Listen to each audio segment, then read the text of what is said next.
सिवनी जिले में हुई गौ हत्या के विरोध में गौ भक्त शैलेंद्र ठकरेले, गौ रक्षा प्रमुख उमेश बिसेन और गुरुदेव चौधरी द्वारा श्री राम मंदिर भरवेली से दंडवत यात्रा निकाली गई।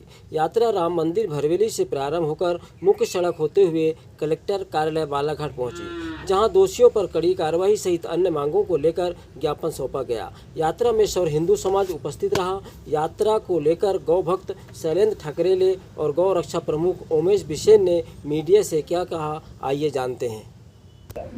वजह ये है कि मध्य प्रदेश के महाकौशल क्षेत्र में सिवनी के बॉर्डर में, बालाघाट के बॉर्डर में गौवंश की निर्मम तरीके से हत्या करके वैन में बहा दिया गया। यह हत्या आतंकी विचारधारा वाले व्यक्ति, जिहादी विचारधारा के व्यक्तियों द्वारा की गई है ताकि हिंदू आस्था पर चोट पहुंचे और भाजपा सरकार बदनाम हो जाए। भाजपा सरकार को बदनाम करने के लिए, अराजकता फैलाने के लिए सिवनी के जो आतंकी संगठन जो काम करते हैं अपने सिवनी से लेकर नागपुर तक के, उन लोगों ने इस प्रकार से गौवंश को काटा है। और अभी जो वर्तमान में पुलिस कार्रवाई कर रही है, हम चाहते सीआईडी जांच हो और फास्ट ट्रैक कोर्ट के माध्यम से इसका निर्णय हो और इसमें फांसी हो, ताकि दोबारा इस घटना की पुनरावृत्ति न हो। क्योंकि पूरे देश के अंदर में जहाँ जहाँ भाजपा की सरकार है, वहाँ पे जिहादी तत्व तस्करों के साथ खड़े होकर तस्करी कराकर भी और गौ हत्या कराकर लगातार उग्र रूप उस क्षेत्र का बनाते जा रहे हैं। मुख्यमंत्री ने एक्शन भी लिया, कलेक्टर को भी हटा दिया गया, 5 लोग गिरफ्तार हुए, उसके बाद फिर क्या चाहेंगे? हम ये चाहते हैं जो आरोपी है, भारत के इतिहास में ये होना चाहिए कि फांसी होनी चाहिए। इसको फांसी बहुत जरूरी है क्योंकि इससे दहशत बनेगी जिहादियों के अंदर में। क्योंकि मैं खुद छत्तीसगढ़ से बिलोंग करता हूँ, छत्तीसगढ़ की भी स्थिति बहुत भयावह है। वहाँ पे 3 तस्कर मरते हैं तो पूरा आतंकी संगठन वहाँ खड़ा हो जाता है। तो वैसी स्थिति दोबारा दूसरे प्रदेश में न बने, इसलिए मुख्यमंत्री धन्यवाद उन्हें किया। पर एक चीज हम आग्रह ही कर रहे हैं कि इसमें फास्ट ट्रैक कोर्ट में केस चलाकर इससे फांसी हो। इस भीषण गर्मी में आपने कितने किलोमीटर का सफर? ये लगभग 9-10 किलोमीटर का सफर है। 9-10।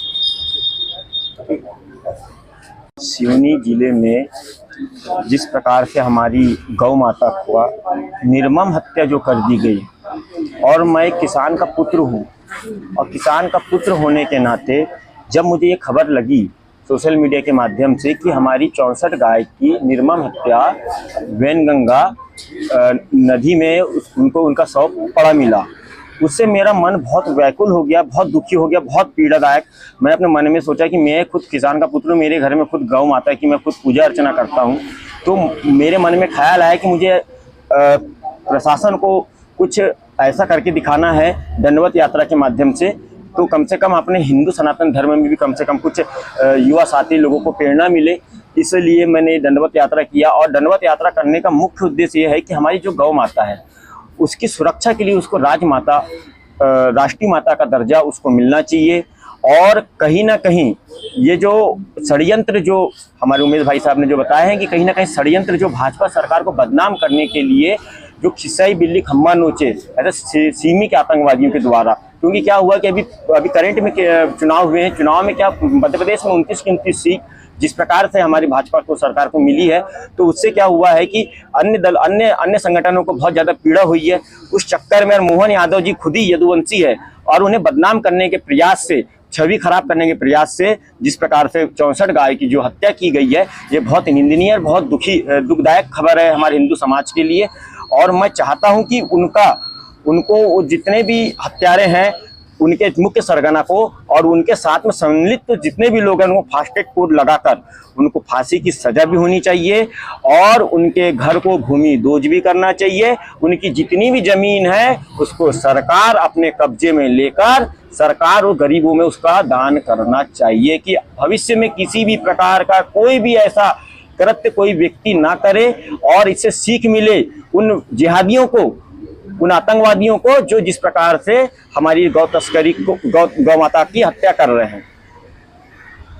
क्षेत्र की आवाज के लिए बालाघाट से विशाल महानंद की रिपोर्ट।